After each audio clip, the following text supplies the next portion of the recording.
Salut tout le monde, j'espère que vous allez bien. On va parler nutrition aujourd'hui pour changer un petit peu. Parce que vous savez qu'en fait, l'alimentation c'est la base de tout, hein. Et regarde, quand je vois ce que vous mangez, je vois un petit peu ce qui ne va pas. Dis-moi ce que tu as dans ton assiette et je te dirai qui tu es, comme on dit. La nutrition, je viens de terminer ma formation de nutritionniste, de coach en nutrition. Donc là, je vais me spécialiser sur la nutrition anti-inflammatoire et la nutrition sportive. J'attends d'avoir ma certification. Mais on va parler un petit peu de tout ça et des troubles du comportement alimentaire, en fait.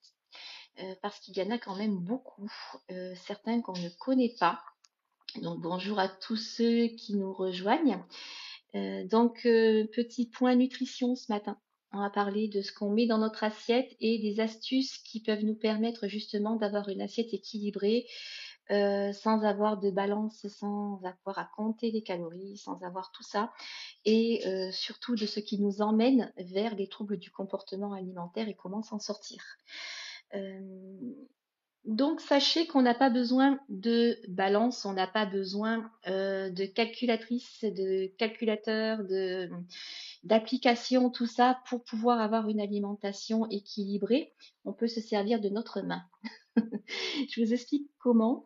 Alors déjà, votre main, la taille de votre main est adaptée à vous, à votre corpulence, donc ça va être la meilleure unité de mesure. Euh, Sachant que une assiette normale pour quelqu'un de lambda qui a une alimentation normale et surtout qui n'est pas un grand sportif, c'est-à-dire qui a qui n'est pas vraiment trop sédentaire, mais vous voyez qu'il y a une activité normale, ça va être la moitié de l'assiette en légumes, l'autre moitié, on va partager en deux et on va mettre une moitié avec les protéines animales ou végétales et l'autre moitié avec les féculents. Donc ça, c'est une assiette de base. Pour les sportifs, ceux qui font plus de 10 heures de sport par semaine, là, ça va être différent. Votre assiette, on va la partager en trois. Un tiers alimentation, un tiers ce qui est protéines, un tiers légumes et un tiers féculents. Euh, pour mesurer avec sa main, je vais vous expliquer comment on fait. Alors, pour la viande, par exemple, on n'a pas besoin de regarder le poids, le machin au gramme près, on s'en fiche du gramme près, hein. Si vous mangez 20 grammes de plus là, vous mangerez 20 grammes de moins au prochain repas, c'est pas un problème. Euh, la viande, c'est la paume de la main.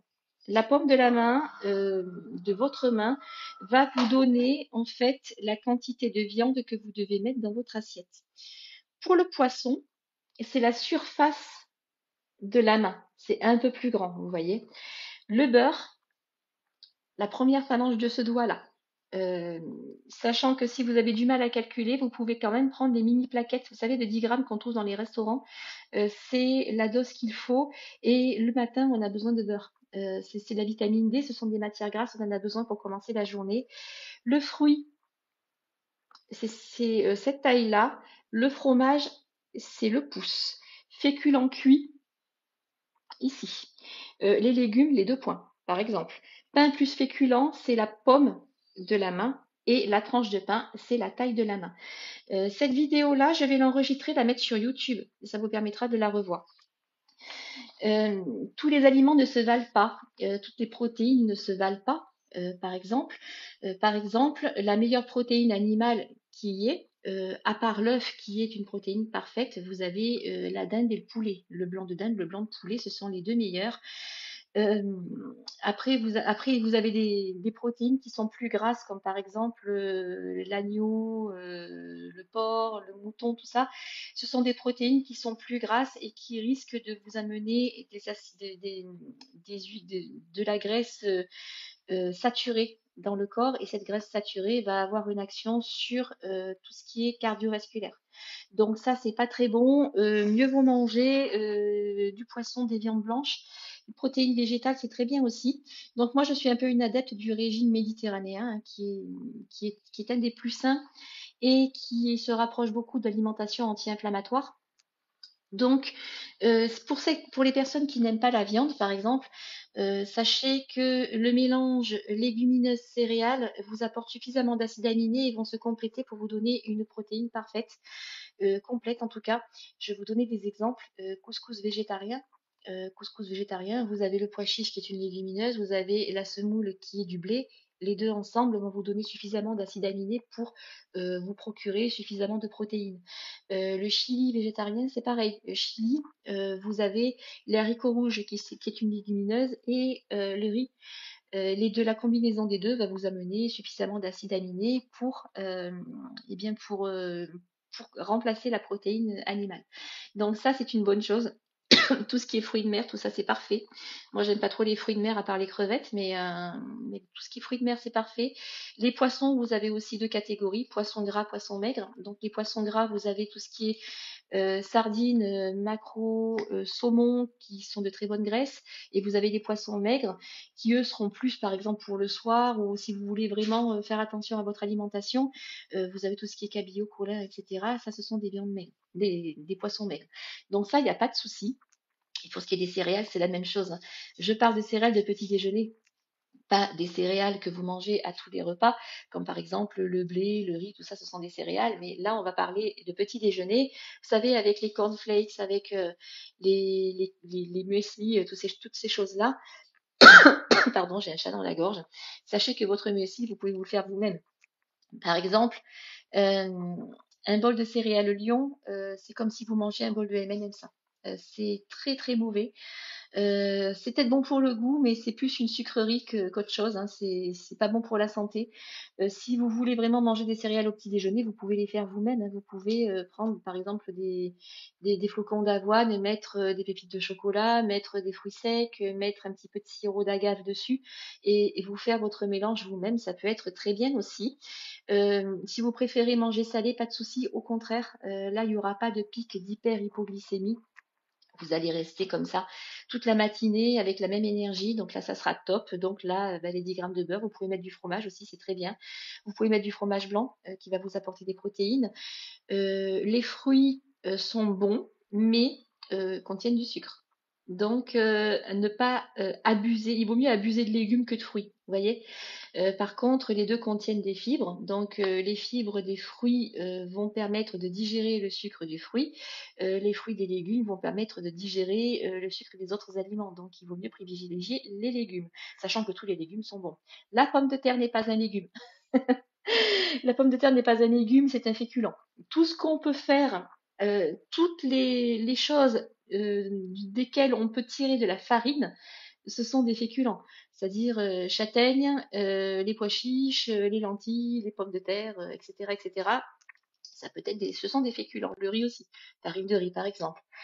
Euh, non, Mokhtar, je te prends pas en live. Je suis désolée, je vois pas ce que tu peux apporter en nutrition. Donc voilà, il y a des choses comme ça qui peuvent vous permettre d'avoir une alimentation équilibrée sans vous tordre l'esprit en fait. Et surtout, quand vous allez commencer à peser, à mesurer, à regarder toutes les étiquettes, si vous avez une base anxieuse, vous pouvez basculer rapidement sur l'orthorexie. Donc l'orthorexie, qu'est-ce que c'est? L'orthorexie, c'est un TCA, c'est un trouble du comportement alimentaire, où on va déchiffrer, décrypter toutes les étiquettes, où on va, par exemple, peser, mesurer chaque truc au gramme près, à la calorie près, et on va se prendre la tête avec ça. On va supprimer des aliments de notre bol alimentaire. On ne va plus s'autoriser à sortir, à aller chez des amis, à manger avec les autres, à se commander une pizza, à aller au restaurant. Tout ça, c'est banni parce que vous devez avoir le contrôle total de ce qu'il y a dans votre assiette. Ça s'appelle de l'orthorexie. Et très souvent, il y a une base anxieuse derrière, mais c'est déclenché par ces régimes restrictifs où il faut peser, mesurer, etc. C'est pour ça que je vous ai montré en début de vidéo comment peser, comment mesurer les quantités d'aliments avec la main. Donc pour ceux qui viennent d'arriver, sachez que la vidéo, je la mettrai sur YouTube tout à l'heure et vous allez pouvoir la revoir en replay. Donc vous allez avoir toutes les informations là. Pour les végétariens, alors il y a végétarien et vegan, c'est deux choses complètement différentes. Les végétariens, vous avez plusieurs sortes. Vous avez ceux qui sont ovo-lacto-végétariens, c'est-à-dire qui prennent tous les produits laitiers et les œufs, mais qui ne mangent pas de chair. Vous avez ceux qui mangent du poisson, mais pas de viande. Vous avez ceux qui vont enlever, par exemple, tous les produits animaux de l'alimentation. Eux, ce sont les véganes. Et produits animaux, ça inclut aussi le miel. C'est-à-dire que tout ce qui est fait par les animaux, tout ce qui vient des animaux est exclu. Et là, il risque d'y avoir d'énormes carences alimentaires. Donc attention à tout ça. Ovo-lacto-végétarien sans aucun problème, hein. Les œufs ne sont pas limités à 2 par semaine, c'est une fausse croyance. Les œufs n'apportent pas du cholestérol, ce sont vos organes qui fabriquent du cholestérol, ce sont deux choses complètement différentes. Euh, Vous pouvez très bien vous passer de poisson et de viande sans aucun souci, sachant que la combinaison légumineuse céréales va vous apporter suffisamment d'acides aminés euh, pour vous je suis perturbée par tous ces gens, Bilal, Ahmed, tout ça, qui nous demandent de monter en live. Ça, c'est vraiment pénible. Donc, je disais que tout ce qui est légumineuses et céréales, les deux en même temps, vont vous apporter suffisamment d'acides aminés pour vous donner justement les protéines que vous n'allez pas trouver dans la viande puisque vous n'allez pas manger de viande. Et bien sûr, les œufs, l'œuf est une protéine parfaite, donc là, il y a aucun souci avec ça. Les fromages, oui, mais pas trop, c'est très gras les fromages, hein, c'est très gras et très sucré, donc attention au fromage que vous prenez. Bon, à part une raclette de temps en temps, je veux dire, limitez quand même les morceaux de fromage que vous prenez. Le fromage, c'est la taille du pouce. Euh, donc, si, on peut en manger plus à un repas et pas à l'autre, hein, c'est pas un problème, mais ne mangez pas un demi camembert à chaque repas, parce que là, vous allez tomber vraiment dans des matières grasses qui vont se cumuler au niveau du corps. Euh, Qu'est-ce qui se passe quand on mange trop de viande? Je sais qu'il y a des carnivores qui mangeraient barbecue à chaque repas. Euh, le corps ne peut pas garder les protéines telles quelles. Il va les stocker sous forme de graisse. Donc, quand on mange trop de viande, on va dans un premier temps fatiguer nos reins, puisqu'il va y avoir énormément de choses à éliminer. Il y a énormément de déchets, de déchets inflammatoires, hein, par rapport à la viande. Et en plus de ça, l'excédent de protéines va être cumulé sous forme de graisse.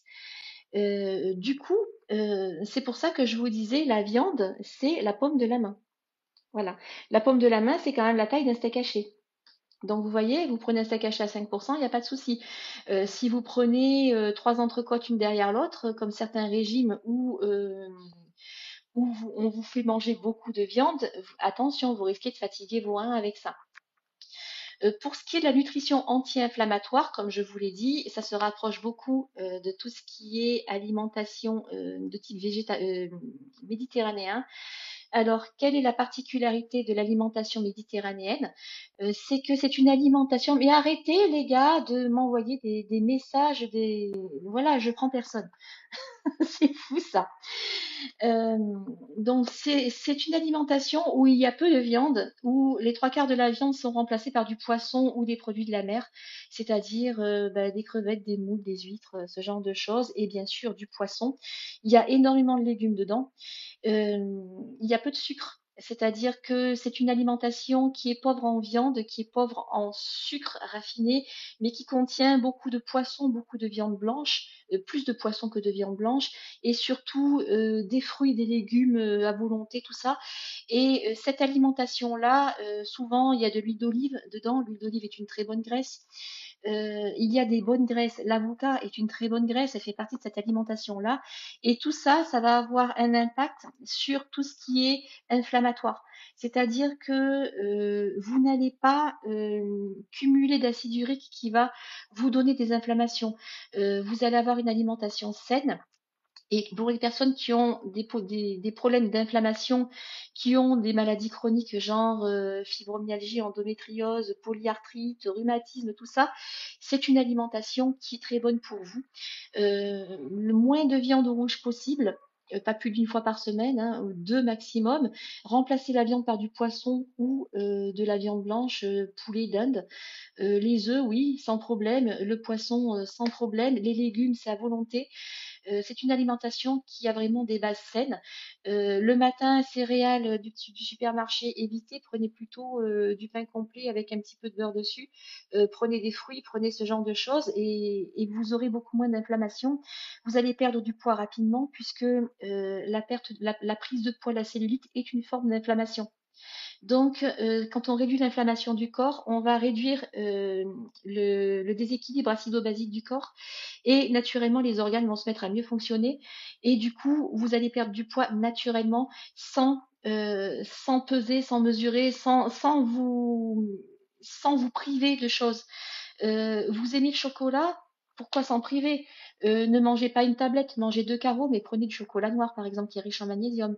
Voyez, on ne va pas se priver, on va remplacer une chose par une autre.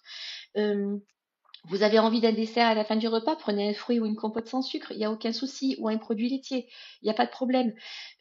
Pareil, les produits laitiers, vous avez les produits laitiers, on va dire lambda ordinaire à base de lait de vache, de brebis ou de chèvre. Si vous aimez vraiment ça, privilégiez les yaourts de chèvre plutôt que les yaourts de vache. Le lait de vache est plus inflammatoire que le lait de chèvre. Pour ceux qui aiment bien ce qu'on appelle le lait végétaux, alors le lait végétal, il vaut mieux appeler ça des boissons végétales puisque ce n'est pas du lait. Mais attention à ceux qui ont des problèmes gynéco de ne pas prendre de lait de soja. Le lait de soja contient des oestrogènes. Prenez plutôt du lait d'avoine, du lait d'amande. Vous avez du lait de châtaigne, vous avez du lait d'épeautre, du lait de riz. Vous avez plein de sortes de lait végétaux, mais on ne peut pas considérer ça comme du lait.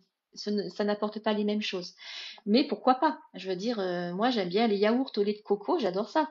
Donc c'est un plaisir que je me fais. Au lieu de prendre un yaourt au lait de vache, je prends un yaourt au lait de coco. C'est très bon en fait. La confiture, c'est pareil. On va pas proscrire la confiture. Prenez l'équivalent d'une cuillère à café de confiture sur une tartine, ça fera jamais de mal à personne. Mais ne vous mangez pas la moitié du pot. Vous voyez, on peut rééquilibrer, rééquilibrer ce qu'on mange, les quantités de ce qu'on aime, pour se faire plaisir quand même de façon différente.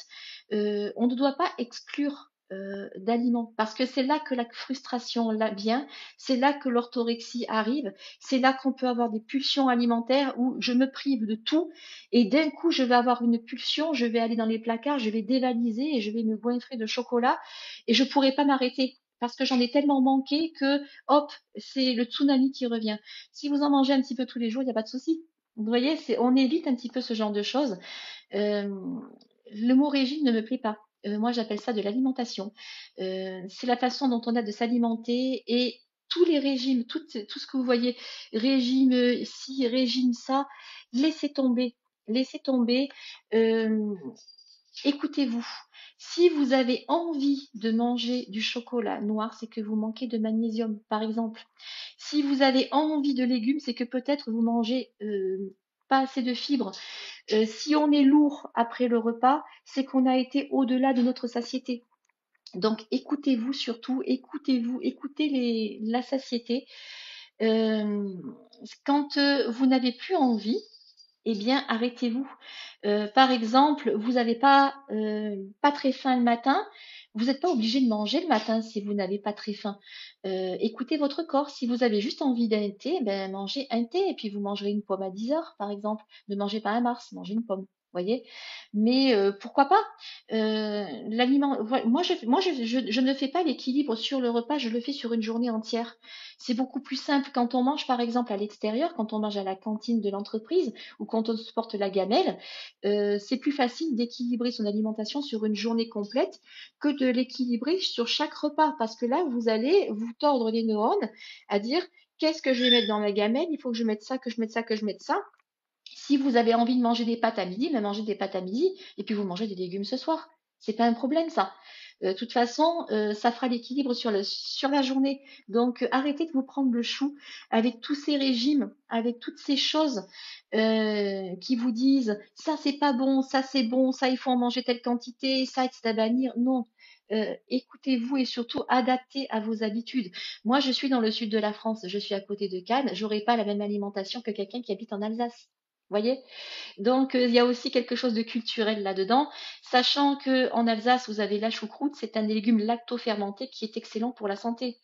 Donc, vous voyez, il y a vraiment, il y a de tout. Dans toutes les régions, vous allez trouver l'alimentation qui vous convient. Évitez de manger trop de charcuterie parce que c'est plein de conservateurs, c'est plein de colorants, c'est bourré de sel.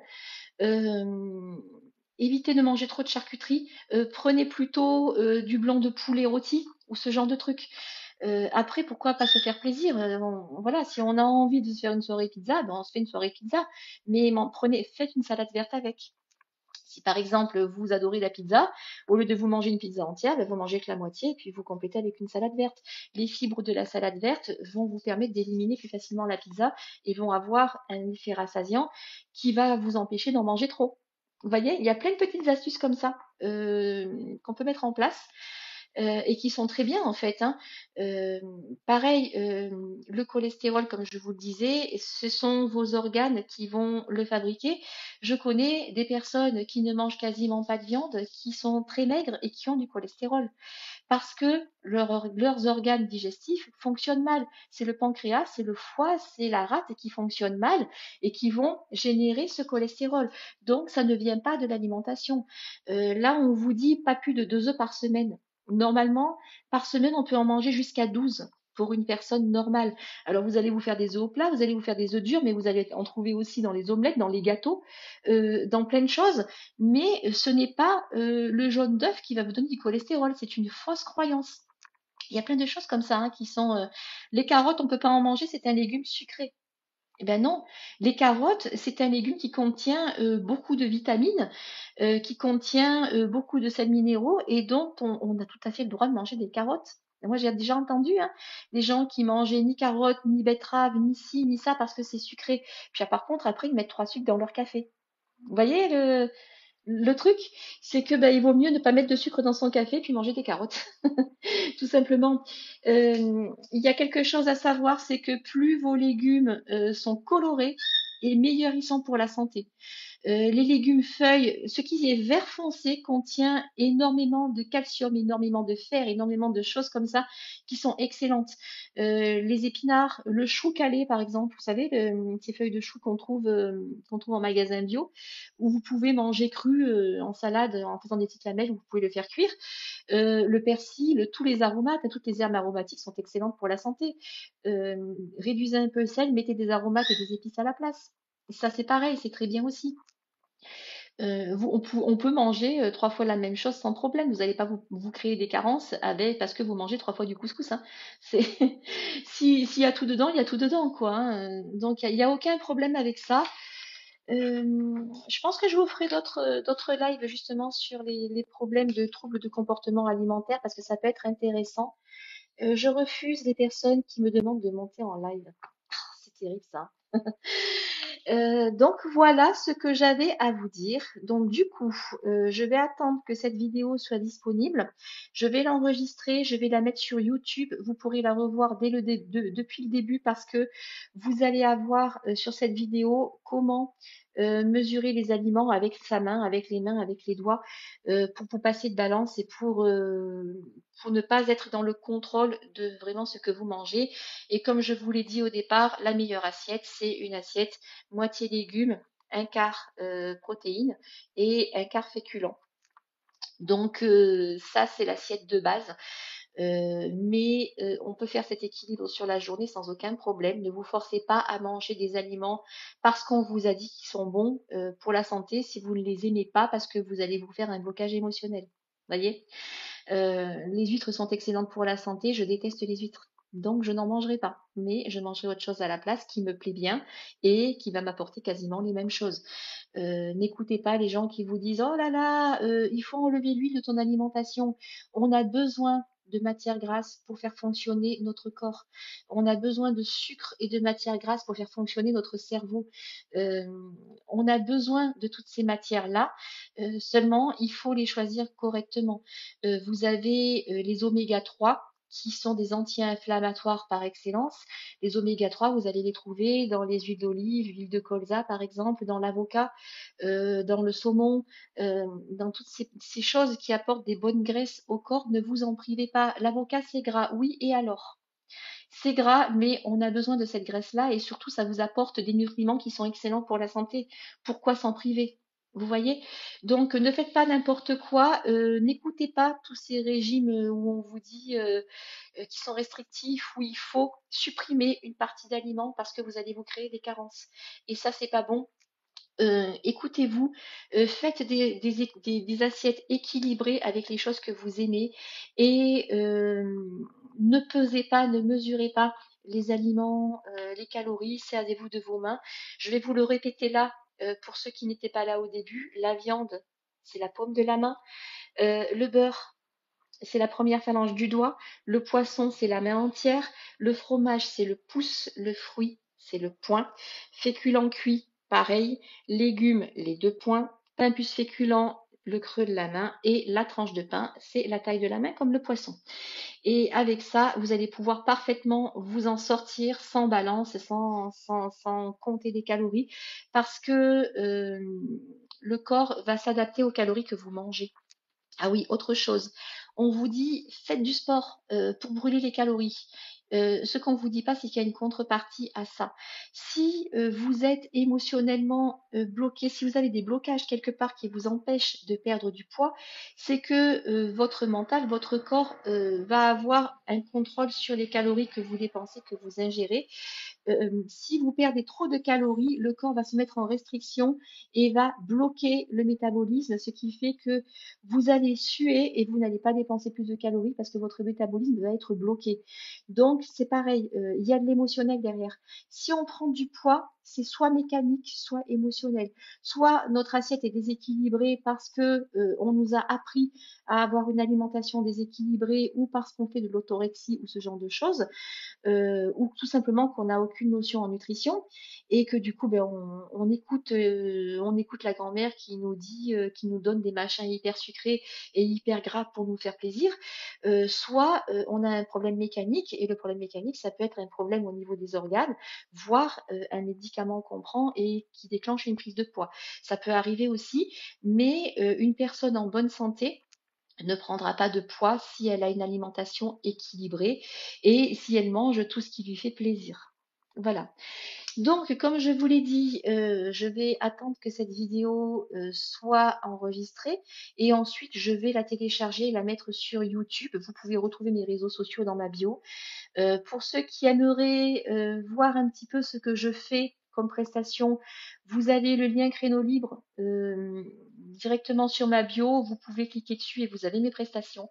L'alimentation fait partie de mes prestations, c'est-à-dire que je vais faire une prestation et je vais donner après, si vous le souhaitez, des astuces alimentaires derrière.